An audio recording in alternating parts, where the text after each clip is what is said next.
friend.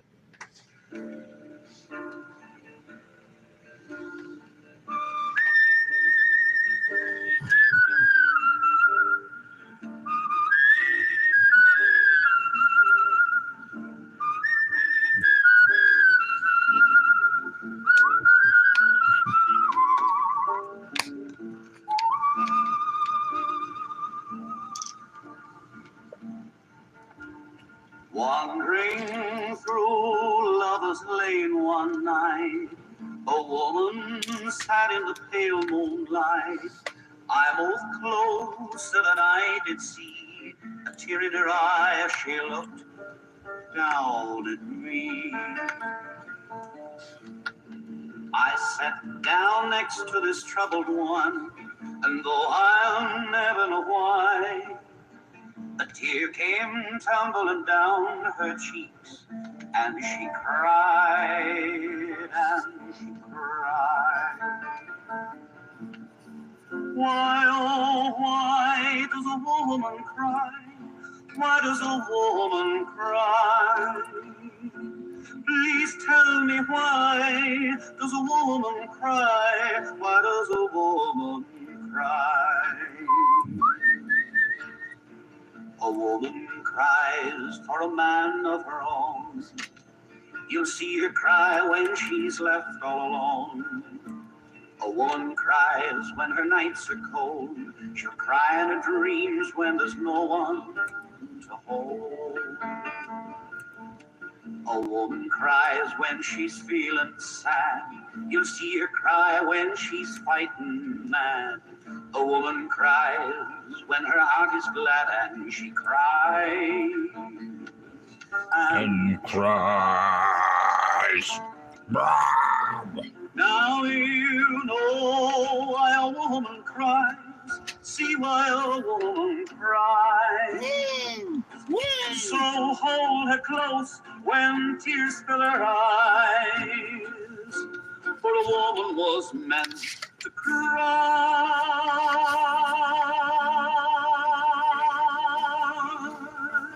Not Harriet. Boom, boom, boom, boom, boom, boom. All right, Brubs, we're back with Donna Tartt's The Little Friend. Whoa, I almost knocked my camera out of my hand. This is the 20th episode of this book. We're in chapter 4, I believe, and we're on page 268. They'd made a mistake, Harriet realized, by venturing up a little too close. But there was nothing to be done for it now. Healy stood staring with his mouth open. She nudged him in the ribs. "Come on," she whispered. "What?" said Healy, wiping a forearm across his sticky forehead. Harriet cut her eyes to the side in a way that meant let's go. Without a word, they turned and walked their bikes politely away until they were around the corner and out of sight. Bible? This is the Bible, buddy. America edits official. Hi, reading is boring. I'm leaving. All right, bruv. Get out then. Pickle Dip 23. What book is this? Bible. J.K. Rowling's? Don't trigger the kids with J.K. Rowling's talk.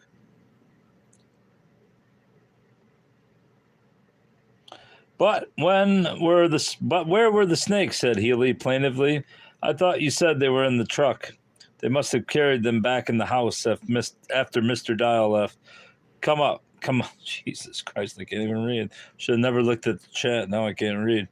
Come on, said Healy. Let's ride over there. Hurry, before they finish. They jumped back on their bicycles and pedaled to the Mormon house as fast as they could. The shadows were getting sharper and more complicated. The clipped boxwood globes puncturing the median of Main Street glowed brilliantly at the sun's edge like a long rank of crescent moons, with 3/4 of their spheres darkened but still visible. Crickets and frogs had begun to shriek in the dark banks of privet along the street, when at last, gasping for breath, stepping down hard on the pedals, They rode in sight of the frame house. They saw that the porch was dark and the driveway empty. Up and down the street, the only soul in sight was an ancient black man with sharp, shiny cheekbones, as taut-faced and serene as a mummy, ambling peacefully down the sidewalk with a paper bag under his arm.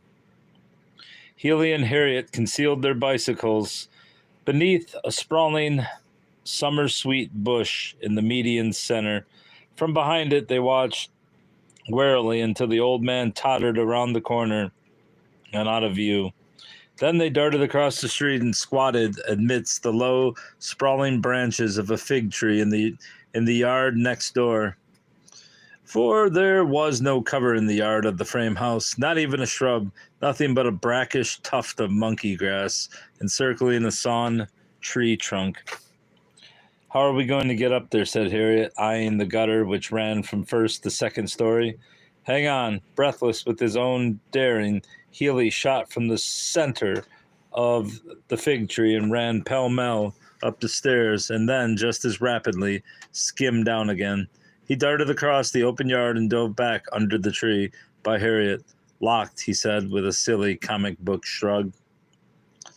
Together, through a tremble of leaves, they regarded the house. The side facing them was dark. On the street side, in the rich light, the windows glowed lavender in the setting sun. "Up there," said Harriet, and pointed, "where the roof is flat. See? Above the pitched roof ledge peaked a small gable. Within it, a tiny frosted window was cracked an inch or two at the bottom." Healy was about to ask how she planned to get up there. It was a good 15 feet off the ground when she said, "If you give me a boost, I'll climb up the gutter." "No way," Healy said, for the gutter was rusted nearly in two. It was a very small window, hardly a foot wide. "I'll bet that's the bathroom window," said Harriet. She pointed to a dark window positioned halfway up. "Where's that one go?" "To the Mormons, I checked." "What's in there?" "Stairs. There's a landing with a bulletin board and some posters." "Maybe. Got you," said Harriet triumphantly as she slapped her arm and then examined the bloody mosquito smeared on her palm. "Maybe the upstairs and downstairs connect on the inside," she said to Healy. "You didn't see anybody in there, did you? Look, Harriet, they're not home. If they come home and catch us, we'll say it a dare, but we need to hurry on, or else let's forget about it. I'm not sitting out here all night." "Okay," she took a deep breath and darted into the cleared yard. Healy, right behind her. Up the stairs they pattered. "Hey, Bubba, what's up?" "Yeah, Bubba. It's been too long, dog. It's been too long."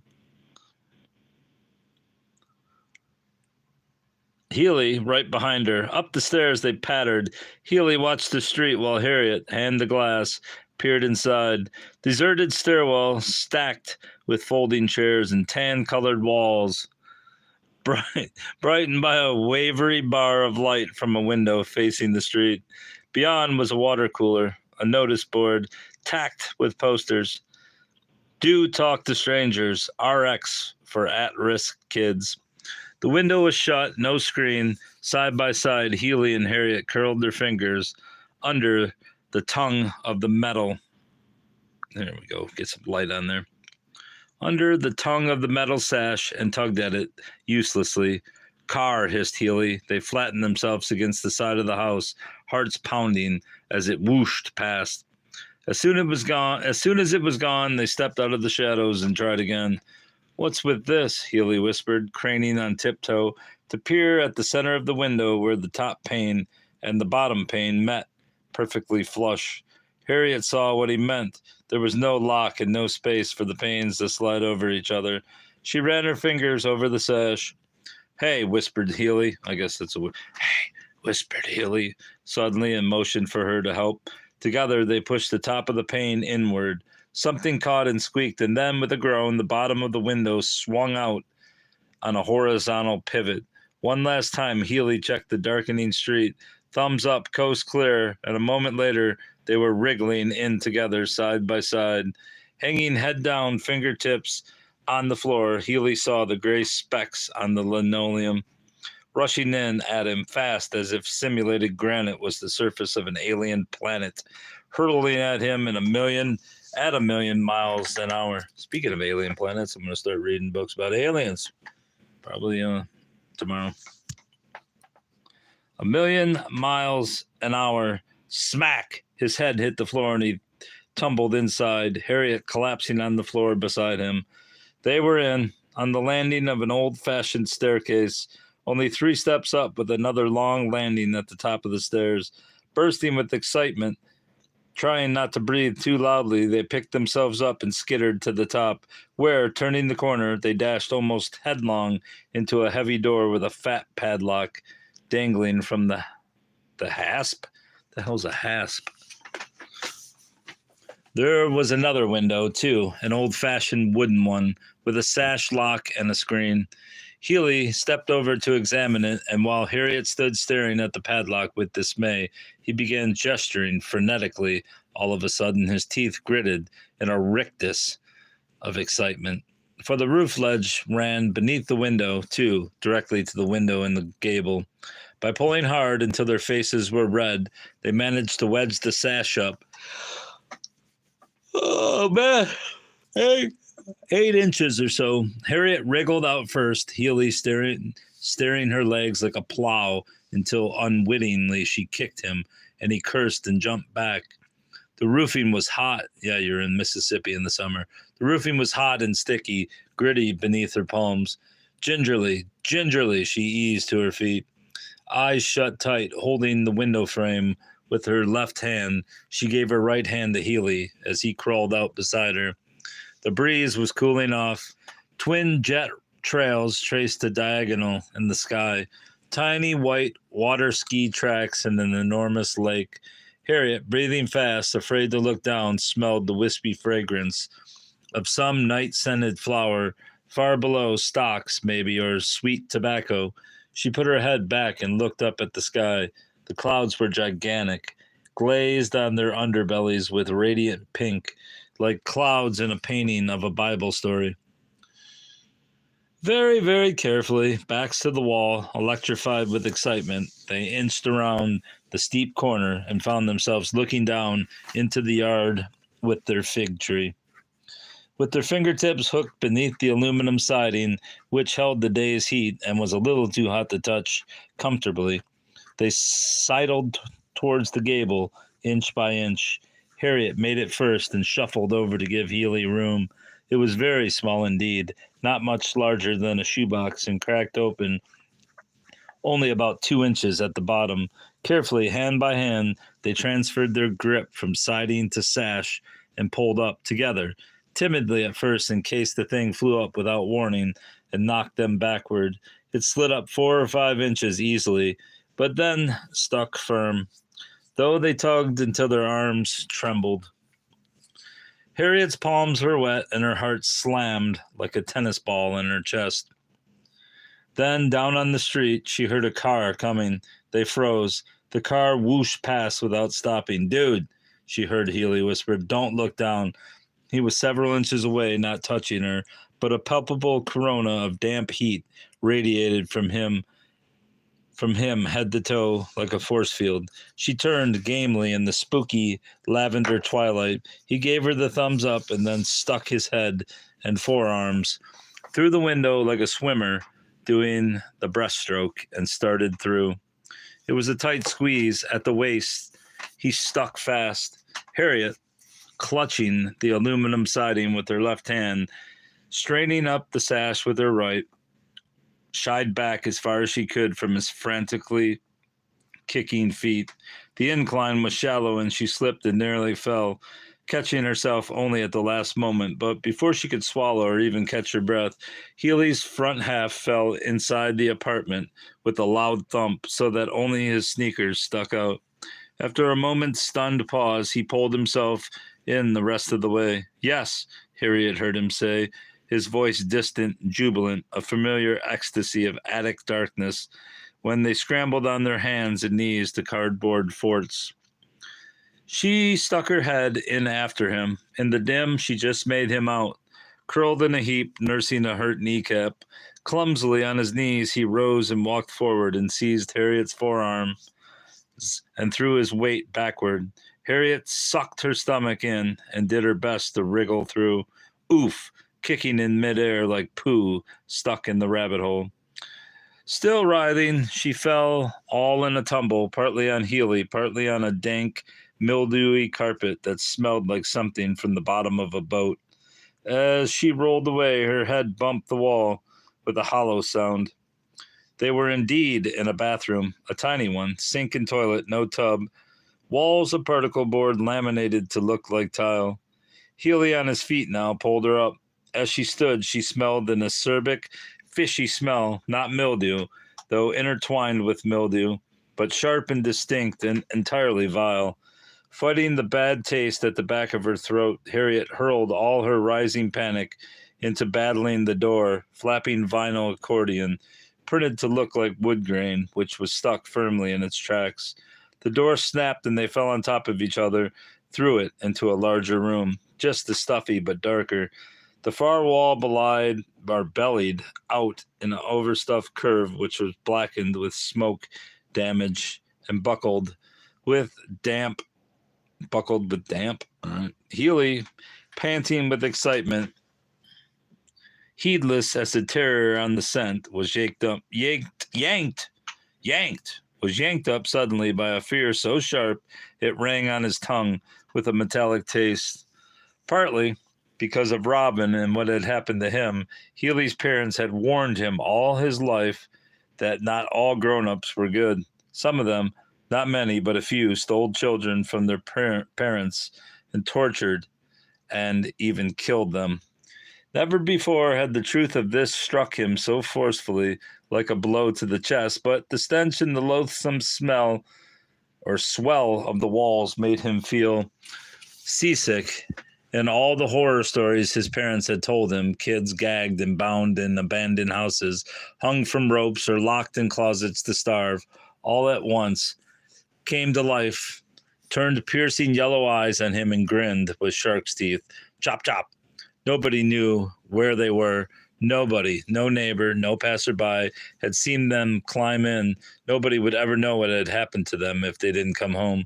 Following behind Harriet, who was heading confidently into the next room, he tripped over an electrical cord and nearly screamed, "Harriet!" His voice came out strange. He stood there in the dim, waiting for her answer, staring at the only light visible, 3 rectangles traced in fire, outlining each of the 3 tin-foiled windows, floating airily in the dark, when suddenly the floor plunged beneath him. Maybe it was a trap. How did they know nobody was home? "Harriet," he cried, all of a sudden. He had the pee worse than he'd ever had the pee in his whole life, and fumbling with his zipper, hardly knowing what he did, he turned from the door and let rip right on the carpet, fast, fast, fast, mindless of Harriet, practically hopping up and down in his agony. For in warning him so vigorously about sickos, Healy's parents had unwittingly planted in him some strange ideas, and chief among these was a panicky belief that kidnapped children were not permitted by their captors to use the toilet, but forced to soil themselves wherever they might be, tied to a dirty mattress, locked in a car trunk, buried in a coffin with a breathing tube. There, he thought, half delirious with relief, even if the rednecks tortured him with clasp knives, nail guns, whatever, at least they wouldn't have the satisfaction of watching him wet himself. Then behind him he heard something, and his heart skidded like a car on an ice slick. But it was only Harriet, her eyes big and inky, looking very small against the doorframe. He was so glad to see her he didn't even think to wonder if she'd caught him peeing. "Come see this," she said flatly. At her calmness, his fear evaporated. He followed her into the next room. The instant he stepped in, the rotten, musky stink, how could he not have recognized it, hit him so hard that he could taste it. "Holy Moses," he said, clapping a hand over his nose. "I told you," she said primly. The boxes, lots of them, nearly enough to cover the floor, glinted in the faint light. Pearly buttons, mirror shards, nail heads and rhinestones and crushed glass, all shimmering discreetly in the dimness like a cavern of pirate treasure. Rough sea chests strewn with great careless sprays of diamonds and silver and rubies. He looked down. In the crate by his sneaker in a timber rattlesnake. In the crate by his sneaker, a timber rattlesnake, inches away, was coiled and switching his tail. Without thinking, he leapt back. When through the screen at the corner of his vision, he caught sight of another snake, pouring itself quietly toward him in a mottled S shape. When its snout butted the side of the box, it snapped back with such a hiss and such a powerful lash, impossible movement, like a film run backwards, rope rising from a puddle of spilled milk and flying upwards and back into the pitcher, that Healy jumped again, knocking into another crate, which spat with a perfect ebullition of hisses. Harriet, he noticed, was shoving an upended box away from the mass and towards the latch door. She stopped and brushed the hair from her face. "I want this one," she said. "Help me." Healy was overcome. Though he hadn't realized it up until this very instant, he hadn't believed she was telling him the truth, and an icy bubble of excitement surged up through him, tingling, deadly, delicious, like cold green sea rushing through a hole in the bottom of a boat. Harriet, lips compressed, slid the crate through several feet of clear floor space, then tipped it sideways. "We'll take him," she said, and paused to rub her palms together. "We'll take him down the stairs outside. We can't walk down the street carrying that box. Just help me, okay?" With a gasp, she wrenched the crate free of the tight spot. Healy started over. The crates were not nice to wade through. Behind the screens, no more than window screen, he noted easy to put a foot through. He had a vague consciousness of shadowy motion, circles that broke and melted and doubled back on themselves, black diamonds flowing one after the other in vile, silent circuits. His head felt full of air. "This isn't real," he told himself. "Not real. No, it's just a dream." And indeed, for many years to come, well into adulthood, his dreams would drop him back sharply into this malodorous, dark among the hissing treasure chests of nightmare. The strangeness of the cobra, regal, upright, solitary, swaying irritably with the jolting of his crate, did not occur to Healy. He was aware of nothing except the odd unpleasant side of its weight from side to side, and of the need to keep his hand well back from the screen. Grimly, they pushed it up to the back door, which Harriet unlocked and opened wide. Then, together, they picked up the box and carried it lengthwise between them down the outside staircase. The cobra knocked off balance, thrashing and lashing with a dry, enraged violence, and set it on the ground. It was dark now. The street lamps were on, and porch lights shone from across the street. Lightheaded, too afraid even to look at the box, such was the hateful delirium of thumps from within, they kicked it up beneath the house. The night breeze was chilly. Harriet's arms prickled with sharp little goosebumps. Upstairs, around the corner, out of the sight, the screen door blew open against the railing and then banged shut. "Hang on," Healy said. He rose from his half-squatting posture and darted up the stairs again. With trembling, slack-fingered hands, he fumbled with the knob, groping for a lock. His hands were sticky with perspiration. A strange, dreamlike lightness had overtaken him, and the dark, shoreless world billowed all around him, as if he were perched high in the rigging of some nightmare pirate ship. Tossing and swaying, the night wind sweeping across the high seas. "Woo!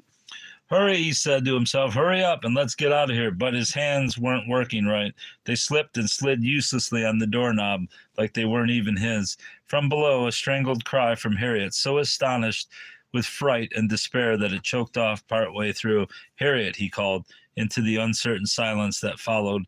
His voice sounded flat and oddly casual. Then the next instant he heard car tires on gravel. Headlights swept grandly into the backyard. Whenever Healy thought about this night in the years to come, the picture that came to him most vividly was, for some reason, always this: the stiff, yellowed grass flooded in the sudden glare of car lights, scattered weed spires, Johnson grass, beggar's lice, trembling and illumined harshly. Before he had time to think or even breathe, high beams cut to low, pop, pop again, and the grass went dark. Then a car door opened with what sounded like a half-dozen heavy pairs of boots were tramping up the staircase. Healy panicked. Later, he would wonder that he hadn't thrown himself off the landing in his fright and broken a leg or possibly his neck. But in the terror of those heavy footfalls, he could think of nothing except the preacher, that scarred face coming toward him in the dark, and the only place to run was back into the apartment. He darted inside, and in the dim, his heart sank. Card table, folding chairs, ice chest, where to hide? He ran into the back room, stubbing his toe against the dynamite crate, which responded with an angry whack and a tick-tick-tick of rattles, and instantly realized his terrible mistake, but it was too late. The front door creaked. Did I even shut it? He thought, with a sickening crawl of fear. Silence, the longest of Healy's life. After what seemed like forever, there was the slight click of a key turning in a lock, then twice again rapidly. "What's the matter?" said a cracked male voice. "Didn't it catch?" The light snapped on in the next room. In the flag of light from the doorway, Healy saw that he was trapped. No cover, no escape. Apart from the snakes, the room was virtually empty. Newspapers, tool chest, a hand-painted signboard propped against one wall, with the good Lord's help upholding the Protestant religion and all civil laws. And in the far corner, a vinyl beanbag chair. In an agony of haste, they could see him just by glancing through the open door. He slipped through the dynamite crates towards the beanbag. Another click. "Yep, there it goes," said the cracked voice indistinctly as Healy dropped to his knees and squirmed under the beanbag as best as he could, pulling the bulk of it on top of him. More talking, which he could not now hear. The beanbag was heavy. He was facing away from the door, his legs curled tight beneath him. The carpet smashed against his right cheek, smelled like sweaty socks. Then, to his horror, the overhead light came on. What were they saying? He tried to make himself small as he could. As he couldn't move, he had no choice, unless he closed his eyes, except to stare at 5 or 6 snakes moving inside a gaudy side-screened box 2 feet from his nose. As Healy stared at them, half hypnotized, his muscles locked with terror, one little snake trickled away from the others and crawled halfway up the screen. The hollow of his throat was white, and his belly scales ran in long, horizontal plates, the chalky tan of calamine lotion. Too late, as sometimes happened when he caught himself gawking at the spaghetti sauce guts of some animal. Squashed on the highway, Healy shut his eyes. Black circles on orange. The light's afterburn, thrown into negative, drifted up from the bottom of his vision, one after another, like bubbles in a fish tank, growing fainter and fainter as they rose and vanished. Vibrations in the floor, footsteps. The steps paused, and then another set, heavier and quicker, tramped in and stopped abruptly. What if my shoe is poking out, thought Healy, with a nearly uncontrollable sizzle of horror. Everything stopped. The steps reversed themselves a pace or two, more muffled talking. It seemed to him as if one set of feet went to the window, paced fitfully, then retreated. How many different voices there were he could not tell, but one voice rose distinct from the rest, garbled, sing-song like the game that he and Harriet sometimes played at the swimming pool, where they took turns saying sentences underwater and tried to figure out what the other person was saying. At the same time, he was aware of a quiet scritch, scritch, scritch coming from the snake box, a noise so faint that he thought he must be imagining it. He opened his eyes, and the narrow strip between beanbag and smelly carpet, he found himself staring sideways at 8 pale inches of snake belly, resting weirdly against the screen of the box opposite. Like the livery tip of some sea creature's tentacle, blindly it oscillated back and forth like a windshield wiper scratching itself. Healy realized with horrified fashion. Scritch, scritch, scritch. Off snapped the overhead lights unexpectedly. The footsteps and the voices retreated. Scritch, scritch, scritch, scritch. Healy, rigid, his palms pressed between his knees, stared out hopelessly into the dim. The snake's belly was still visible, just barely, through the screen. What if he had to spend the night here? Helplessly, his thoughts skittered and bumped around in such a wild confusion that he felt sick. Remember your exits, he told himself. That was what his health workout said to do in case of fire or emergency, but he had not been paying very good attention, and the exits he did remember were of absolutely no use. Back door inaccessible, inside staircase padlocked by the Mormons, bathroom window, yes, that was possible, though coming in had been hard enough, never mind trying to squeeze out again, unheard and in the dark. For the first time, he remembered Harriet. Where was she? He tried to think what he would do if their positions were reversed. Would she have the sense to run, get someone? In any other circumstances, Healy would sooner have her pour hot coals down his back than call his dad. But now, short of death, he saw no alternative. Balding, soft around the middle, Healy's father was neither large nor imposing. If anything, he was slightly below the average height, but his years as a high school administrator had given him a gaze which was authority itself, and a stony manner of stretching out his silences, at which even grown men faltered. Harriet, tensely, he pictured the white princess phone in his parents' bedroom. If Healy's dad knew what had happened, he would march straight up here unafraid and yank him up by the shoulder and tow him out to the car for a whipping and a lecture on the drive home, which would leave Healy's ears sizzling, while the preacher cowered in confusion among his serpents, mumbling, "Yes, sir, thank ye, sir," not knowing what had hit him. His neck hurt. He couldn't hear anything, not even the snake. Suddenly it occurred to him that Harriet might be dead, strangled, shot, hit by the preacher's truck for all he knew, turning in right on top of her. Nobody knows where I am. His legs were cramping ever so slightly. He straightened them. Nobody, nobody, nobody. A shower of pinpricks sparkled through his calves. He lay very still for some minutes, tensed, fully expecting the preacher to swoop down on him at any moment. At last, when nothing happened, he rolled over. Blood tingled through his pinched limbs. He wriggled his toes. He turned his head from side to side. He waited. Then at last, when he could stand it no longer, he poked his head from beneath the beanbag. In the darkness, the boxes sparkled. A skewed rectangle of light spilled onto the snuff-colored carpet from the doorway. Beyond, Healy, inched forward on his elbows, was framed a grimy yellow room, brilliantly lit by a ceiling bulb. A high-pitched hillbilly voice was speaking, rapid but indistinct. A growly voice interrupted. "Jesus never done a thing for me, and the law sure ain't." Then quite suddenly a gigantic shadow blocked the doorway. Healy clutched the carpet. He lay petrified, trying not to breathe. Then another voice spoke, distant, peevish. "These reptiles ain't got a thing to do with the Lord. All they are is nasty."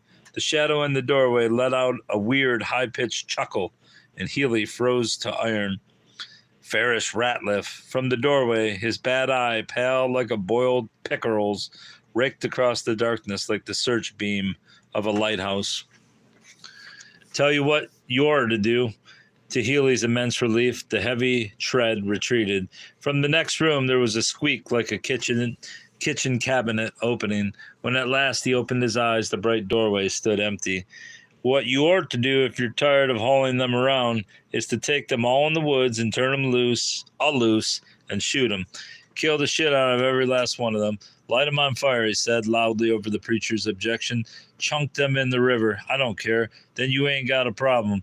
A belligerent silence. "Snakes can swim," said a different voice. Male too, white but younger. "They ain't going to swim far in a damn box, are they?" A crunch as if Farish had bitten into something. In a jocular, crumbly voice, he continued, "Look, Eugene, if you don't want to fool with M, I got me a 38 down there in the glove compartment. For 10 cents, I'll go in there right now and kill every last one of them." Healy's heart plummeted. "Harriet," he thought wildly, "where are you?" These were the men who had killed her brother. When they found him, and they would find him, of that he was sure, they would kill him too. What weapon did he have? How to defend himself? A second snake had nosed up the screen alongside the first one, his snout on the underside of the other's jaw. They looked like the twined snakes on a medical staff. The nastiness of this commonplace symbol, printed in red on his mother's collection envelopes for the Lung Association, had never before occurred to him. His mind spun Hardly aware what he was doing, Healy reached out with trembling hand and lifted the latch on the box of snakes in front of him. There, that'll slow him down, he thought, rolling on his back and staring at the foam-paneled ceiling. He might be able to escape in whatever confusion ensued. Even if he was bit, he might make it to the hospital. One of the snakes had snapped at him fitfully as he reached for the lock. Now he felt something sticky, poison, on the palm of his hand. The thing had struck and sprayed him clear through the screen. Hurriedly, he scrubbed his hand on the back of his shorts, hoping he didn't have any cuts or scratches he'd forgotten about. It took the snakes a little while to figure out they were loose. The two, leaning against the screen, had tumbled free at once. For some moments, they lay there, without moving, until other snakes nosed in over their backs to see what was going on. All at once, as if a signal had been given, they seemed to understand that they were free and slid out gladly, fanning in all directions. Healy, sweating, squirmed out from under the beanbag and crawled as rapidly as he dared past the open doorway through the light spilling in from the next room. With apprehension, he dared not glance in, but kept his gaze rigidly down, for fear that they would sense his eyes upon them.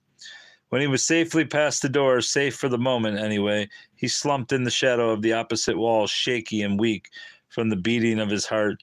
He was all out of ideas. If somebody decided to get up again and come in and turn on the lights, they would see him instantly, huddled, defenseless against the particle board. Had he really set those snakes loose?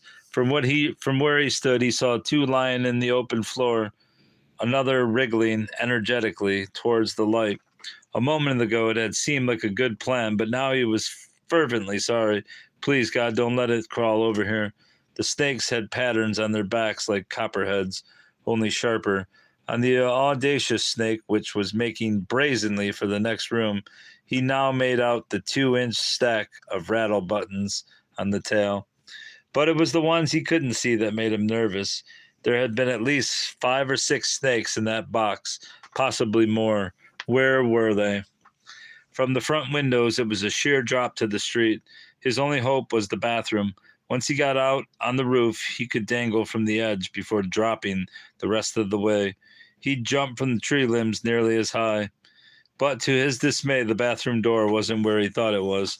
Down the wall he inched, too far altogether for his taste, down into the dark area where he turned the snake loose. But what he thought was the door wasn't the door at all, but only a piece of particle board propped against the wall.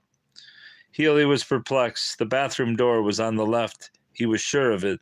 He was debating whether to move farther down or to go back, when, with an abrupt pitch of his heart, he realized that it was on the left side of the other room. He was too stunned to move. For an instant, the room plunged away, great depths, soundless wells, pupils dilating in response, and when it rushed back again, it took him a moment to figure out where he was. He leaned his head against the wall, rolling it back and forth. How could he be so dumb? He always had trouble with directions, confusing left with right. Letters and numbers switched chairs when he was looking away from the page and grinned back at him from different places. Sometimes he even sat down at the wrong chair at school without realizing it. Careless, careless, screamed the red writing on his book reports, on his math test, and scratched up worksheets. And that's all for now, bruvs. That's all for now, bruvs. I tell you now, that's all for now. Okay, bruv, we done.